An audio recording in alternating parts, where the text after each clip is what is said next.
Everyone says that they're amazing cars, and I'm yet to see it yet. Let's see. He crashed a $4 million hypercar into a truck that was worth almost nothing. And what happened next should have ended this car forever. Bugatti looked at the wreckage, looked at the bill, and said no. Not it'll take time. Not it'll cost a fortune. They said it can't be done. And then they did something almost unheard of. They blacklisted the car's VIN number. That means no dealership, anywhere in the world, would ever sell a single replacement part for this Bugatti again. As far as the manufacturer were concerned, this Chiron Pur Sport, one of only 60 ever built, was dead. But somebody refused to let it stay that way. And what he built instead is something Bugatti itself said was impossible.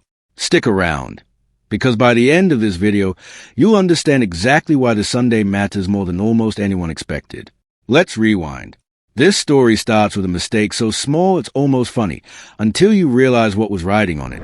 Alex Gonzalez, a fellow car content creator, was behind the wheel of his Bugatti Chiron Pur Sport.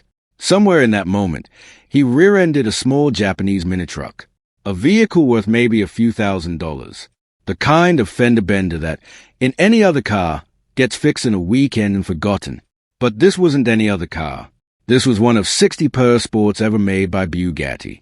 Track-focused, lightweight, built to be the most aggressive version of the Chiron that Bugatti ever released. And the front end took the full force of that impact. Airbags deployed, carbon fiber cracked. And underneath all of it, the transmission was damaged in a way that would come back to haunt everyone involved. Gonzalez did what anyone would do. He called it in, and Bugatti came back with a number. $1.7 million. To repair the car. Not replace it. Repair it. Gonzalez said no. And that single decision triggered something nobody saw coming. Bugatti didn't just walk away from the repair. They blacklisted the VIN. Every legitimate channel to source original parts for this car was cut off permanently. No dealership network. No official supplier. Nothing. Bugatti's position was blunt. This car could not be safely rebuilt by anyone outside their own factory in France. And even then, it would need to be split in half just to access the damage. In their eyes, this Chiron story was over.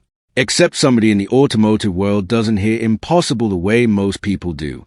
Matt Armstrong, the YouTuber known for salvaging wrecked Lamborghinis and Rolls-Royces that everyone else had given up on, got the call. And when he saw what he was dealing with, even he understood this was different. This wasn't a fender or bumper. This was a car with a shattered gearbox housing, wrecked engine mounts, and a manufacturer actively refusing to help. Most builders would have walked. Armstrong didn't.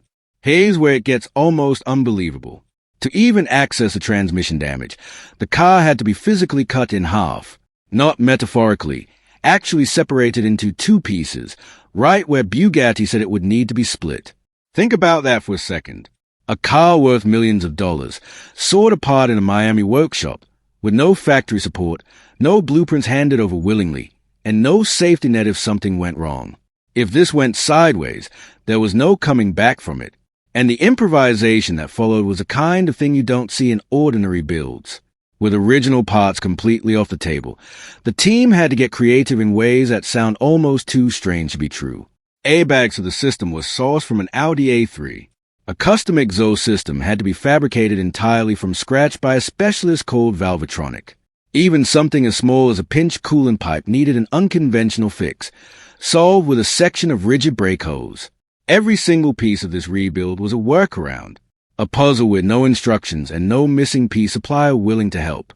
But nothing exposed the scale of this problem more than the cooling system. Most cars run one radiator, maybe two if they're serious performance machines.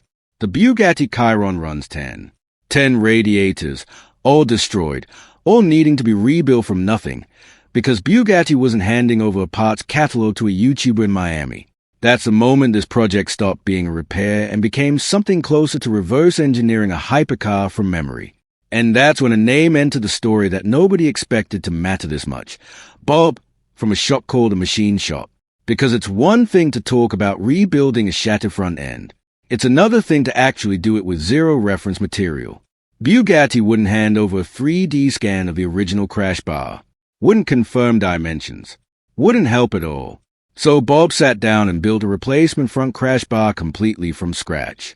60 hours of work. No scan. No blueprint. Just measurements, instinct, and precision. And when it was done, it didn't just look right. It bolted directly onto the original chassis mounting points, threads and all, like Bugatti had made it themselves. Without that 60 hours, this entire rebuild stalls out completely. Some builds have one hero moment. This one had several, and Bob's crash bar might be the quietest, most underrated save in the whole saga. Then came the moment that almost broke the internet's trust in this project entirely.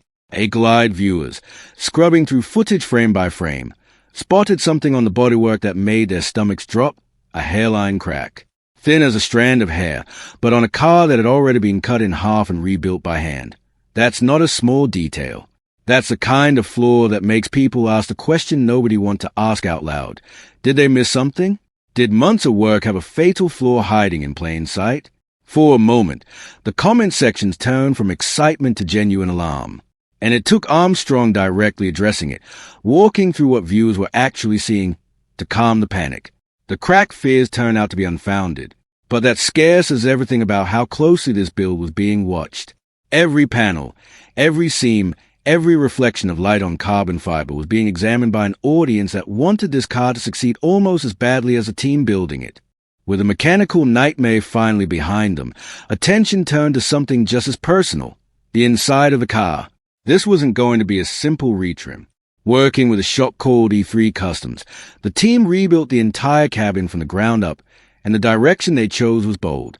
A full white and purple color scheme, with a purple steering wheel taking center stage. Even Armstrong admitted, when he first saw the concept, he wasn't sure about it. Purple, on a Bugatti interior, is not a safe choice. But when the finished cabin arrived and he saw it in person, his hesitation disappeared. The seats, the dash, the steering components, all retrimmed, all matching, and all hiding something remarkable underneath. The section of the dashboard that had been destroyed by the deployed airbag was rebuilt so precisely that, once installed, there was no visible trace it had ever been damaged at all. And then came the moment that decided whether any of this actually mattered, the first test drive. Not a lap around the block. The very first time this car had moved under its own power since the day it was wrecked. And it was nerve-wracking in the truest sense of the word. Everyone on that team knew a hypercar rebuilt outside the manufacturer's walls, without official support, could fail in ways that aren't just expensive, they are dangerous. When the Chiron rolled forward, steering true, power responding, brakes holding, it wasn't just a win for the build. It was proof that everything Bugatti said was impossible had just quietly happened anyway, in a Miami workshop, with a team that had no business pulling this off, and did it regardless. Word of what was happening in that workshop didn't stay contained to car forums and comment sections. At some point, Mate Rimac himself, the CEO of Bugatti Rimac, became aware of the project and ended up publicly weighing in on it. Stop and think about what that actually means. The person running the company that builds these hypercars for a living was watching a YouTuber attempt something his own engineers said couldn't be done safely. That's not a small detail buried in this story. That's validation that this rebuild had grown far beyond a niche car channel and become something the entire hypercar industry was paying attention to. You'd think that would be the end of the story. It wasn't, because getting the car running again was only half the battle. This Bugatti still didn't have exterior bodywork. The original panels were locked behind Bugatti's refusal to sell parts, and recreating the factory look from scratch, panel by panel, would have been its own nightmare. So instead of trying to rebuild what was lost, the team made a decision that would split the entire car community in half.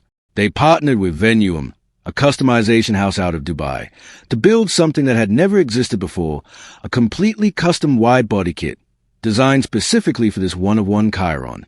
The price tag on that decision alone, $700,000. Let that number sit for a second. $700,000, just for the body, on a car that had already cost close to $2 million to buy back from salvage in the first place. And the reaction from the internet was immediate, and it was brutal, because this wasn't a restoration anymore. This was a transformation. A crash damage, one of 60 hypercar, was about to come back looking nothing like the car that left the factory. Critics tore into the decision. Comment sections turned into arguments about whether this was innovation or vandalism. And the backlash got so loud, so fast, that it forced Bugatti's own CEO to publicly acknowledge the project a second time. But here's what a lot of the critics missed. This car was never going back to being an ordinary Chiron Pur Sport. It couldn't. Bugatti made sure that the moment they blacklisted the VIN. So the team made a choice. Instead of chasing an impossible restoration, they leaned into what made this car unique. A one-of-one crash story turned into a one-of-one build. No other Chiron Pur Sport on the planet would ever look like this one, inside or out. Whether you agree with that decision or not, there's no denying it's now the single most talked about Bugatti on the internet. And that brings us to why this Sunday actually matters. After everything, the blacklist, the cut-in-half chassis, the 10 rebuilt radiators, the 60-hour crash bar built from nothing, the crack scare that turned out to be nothing, the purple and white interior, the nerve-wracking first drive, and the $700,000 body that split the internet in two, this car is finally ready to be seen, complete, for the very first time. Not test footage. Not a workshop update filmed under fluorescent lights. The real reveal. Every hour of work, every controversial decision, every moment where this project could have died in that garage has been building to this one weekend. Because think about what this actually represents. A manufacturer said this car was finished, said it couldn't be repaired safely, couldn't be repaired at all outside their own walls, and cut off every legitimate path to bring it back.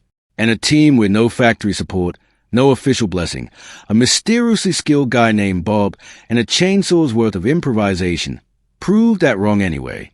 This Sunday isn't just another car reveal. It's the answer to a question Bugatti themselves said didn't have one. So when you see this car in full, finished form, whichever side of the body kit debate you land on, remember everything it took to get here. Remember the transmission that had to be welded by hand. Remember the 14 titanium bolts holding two halves of a supercar back together. Remember the engine nobody was sure would ever start again. Because on Sunday, all of that stops being a story about a crash. It becomes a story about the one time impossible didn't get the final word. If this story pulled you in the way it pulled us in, do one thing before you leave. Hit that like button right now. It genuinely helps this channel more than you'd think. Drop a comment and tell us whose side you're on. Was that $700,000 wide-body kit a stroke of genius, or a step too far for a car this rare?